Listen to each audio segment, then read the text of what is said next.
Heading into the pandemic in 2020, WWE decided to release many, citing budget cuts. Still, this year many would be let go. With Nick Khan at the helm, the company seemed to change their direction completely, as they had been stocking up on wrestlers so they didn't sign with competition. This is Wrestling Hub, and here are wrestlers who released in 2021 and where they are now. It should be noted that with the exception of one or two big names, we will be focusing on main roster stars.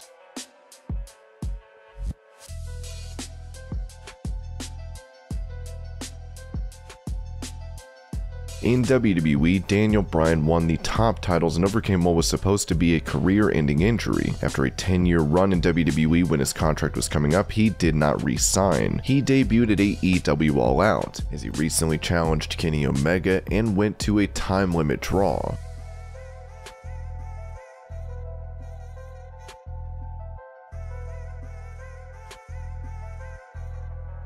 With the invention of The Fiend, Bray Wyatt became the most intriguing character. As a result, he became a fan favorite and sold a lot of merchandise. Still, he lost to Goldberg, and the up and down booking that happened with The Fiend hurt the character beyond repair. Just when it looked like The Fiend was going to be reinvented, they had him return from the dead only to lose to Randy Orton again at WrestleMania. He then disappeared from TV, then was let go in July. Wyatt is under a non-compete clause, which should come to an end on October 29th.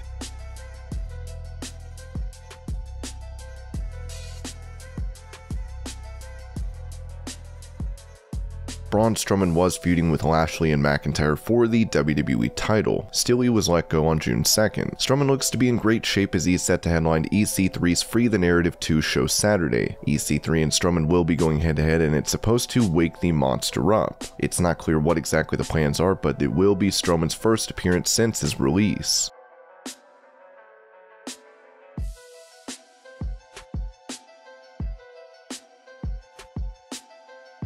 Ric Flair requested and was granted his release on August 3rd. He has since appeared at Triple Mania, where he tried to help Andrade during his match against Kenny Omega. He also appeared at NWA 73, where he thanked WWE. Yet Dark Side of the Ring's Plane Ride from Hell special came out, which showed some saying Flair approached a flight attendant naked and forced her to touch him.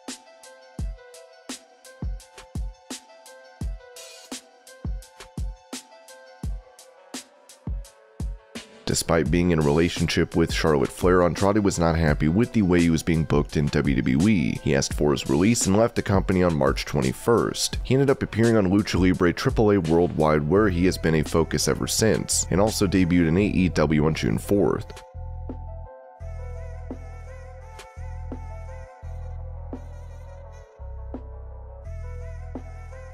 Aleister Black was a top star on NXT, but not on the main roster. He was released days after starting a storyline with Big E. He then debuted at AEW Dynamite's Road Rager as Malachi Black. There he has started a rivalry with Cody Rhodes.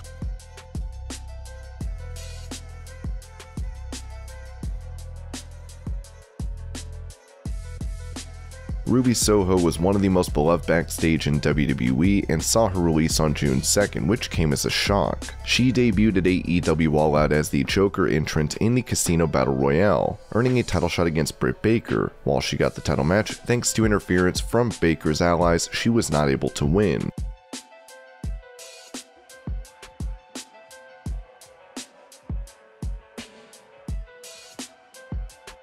Only weeks before his release, Bronson Reed had won the North American title, though in July he lost his belt to Isaiah Scott and went on to lose his match against Adam Cole, with him being let go in August. Reed has stated that he is currently in talks with major promotions, as we hope he is able to find a new wrestling company.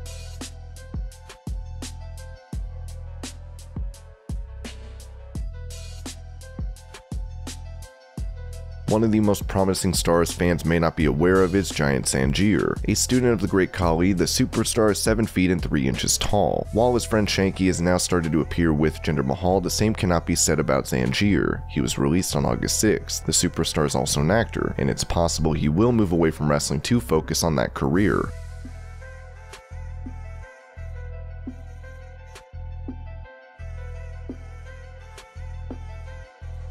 When Marina Shafir and Jessamine Duke were signed by WWE with Ronda Rousey and Shayna Baszler, it looked like WWE had plans for a 4 Horsewomen of MMA versus the 4 Horsewomen of WWE. After Mania 35, Ronda left, despite still being under contract. While Baszler went to the main roster, Duke and Shafir were released. Shafir is set to appear at Josh Barnett's Bloodsport 7 on October 22nd. Duke, on the other hand, has remained involved with Xavier Woods' gaming channel.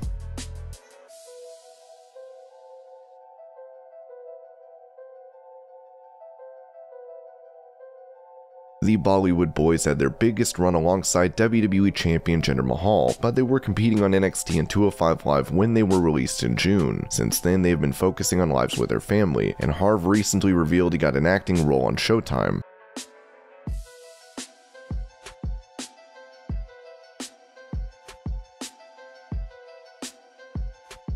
In her second WWE run, Mickie James was never really given a chance to hold either of the top women's titles. On April 15th, she was let go, with her revealing that her belongings had been sent to her by WWE in a trash bag. Currently, Mickie is set to return to the NWA, but she has also appeared at Slammiversary 2021 and is a huge part of Impact.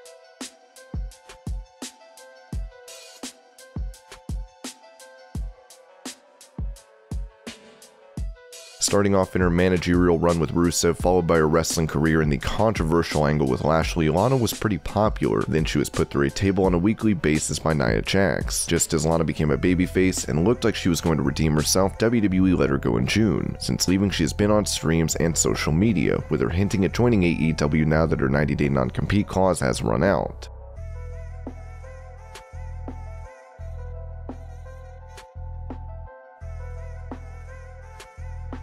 After lackluster runs on the main roster as the Fashion Police, Breeze and Fandango went to NXT and were doing well. Unfortunately, they ended up getting let go. While Breeze's future is not known, Fandango has started to appear in the independent scene as Dirty Dango.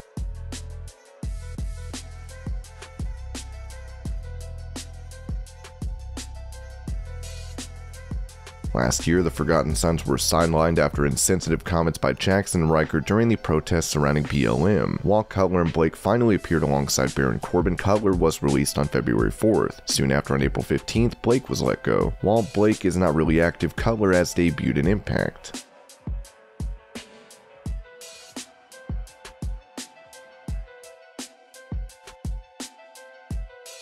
Despite the popularity of Heavy Machinery, they were separated. While Otis got a singles run before being paired with Gable, Tucker was left alone and released. Since then, he was a part of the judging panel for the annual Kip Clips Wrestling promo competition in August.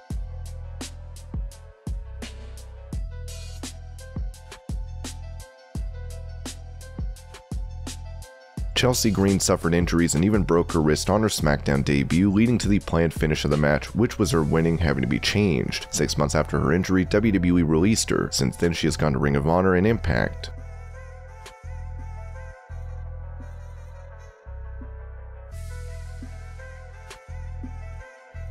Samoa Joe was released on April 15th following a stint on commentary after he had suffered injuries earlier in the year, though Triple H signed him back to NXT where he became an enforcer before later winning the title, which he had to relinquish thanks to an undisclosed injury.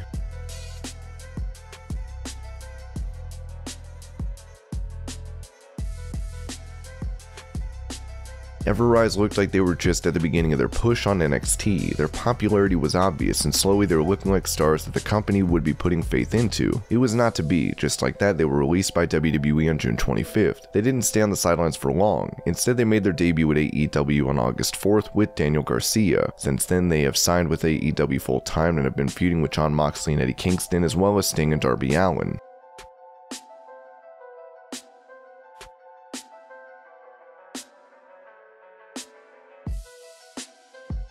With the storyline involving Seth Rollins and the Mysterios, Buddy Murphy appeared to be a breakout star. After weeks of staying off TV, he was released on June 2nd. Since then, Murphy has put up videos which indicate he could join Aleister Black down the line.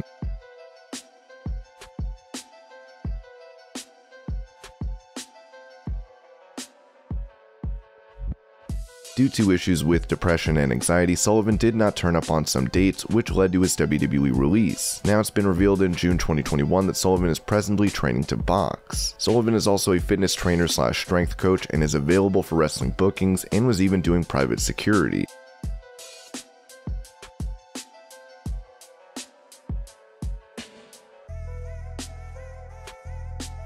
The Iconics were by far the most popular women's tag team. Last year, WWE decided to break them up. Then Royce was given a tag team with Lacey Evans, then Lacey got pregnant, Billie Kay was left alone, had managed to get herself over with her pitching a resume to different stars to help team with them. Despite their attempts, WWE released them on April 15th. Currently, they have an Inspiration tour lined up on the indie scene, with them already announcing dates.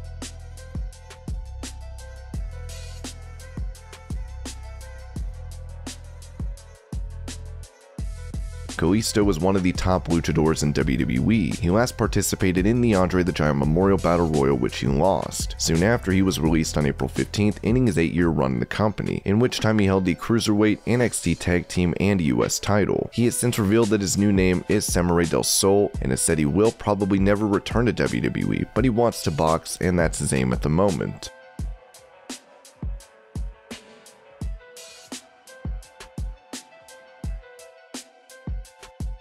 Bo Dallas last wrestled in WWE in November of 2019. He seemingly moved on and moved into the family real estate business with Liv Morgan. He was released on April 15th, ending his 13-year tenure.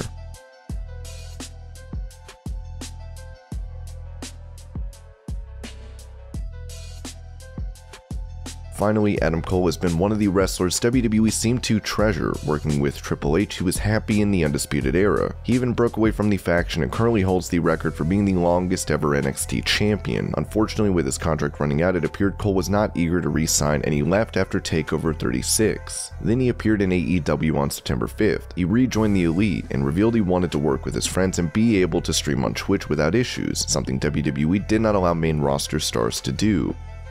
And these were wrestlers released in 2021. I hope you're all having a great day. Thank you so much for watching, and I'll see you later.